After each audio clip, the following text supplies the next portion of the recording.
கர்த்தராகிய இயேசு கிறிஸ்துவின் நாமத்தினால் உங்கள் அனைவருக்கும் வாழ்த்துதலையும் வணக்கத்தையும் தெரிவித்துக் கொள்கிறேன்.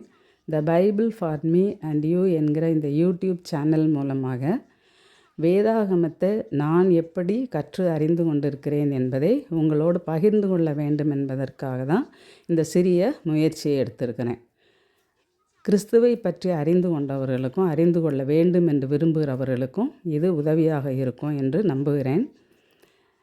அப்போஸ்தலனாகிய பவுல் தீமோத்தேயுவுக்கு 2 தீமோத்தேயு 4ஆம் அதிகாரம் 2ஆம் வசனத்தில் இவ்வாறு எழுதுகிறார். சமயம் வாய்த்தாலும் வாய்க்காவிட்டாலும் ஜாக்கிரதையாய் திருவசனத்தை பிரசங்கம் பண்ணு அப்படின்னு சொல்லி.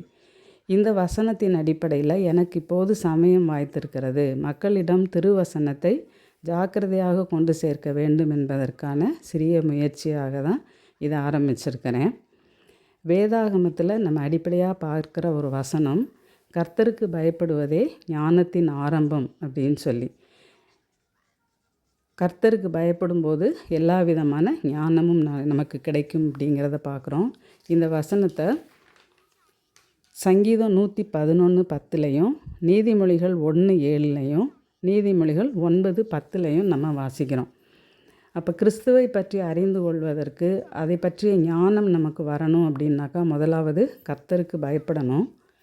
நித்திய ஜீவனை அடைய வேண்டும் என்றால் யோவான் 17ஆம் அதிகாரம் 3ஆம் வசனத்தில் ஒன்றான மெய்தேவனாகிய உம்மையும் நீர் அனுப்பினவராகிய இயேசு கிறிஸ்துவையும் அறிவதே நித்திய ஜீவன் அப்படின்னு சொல்லி நம்ம வாசிக்கிறோம். கர்த்தருக்கு பயப்படும்போது நமக்கு ஞானம் கிடைக்கிறது.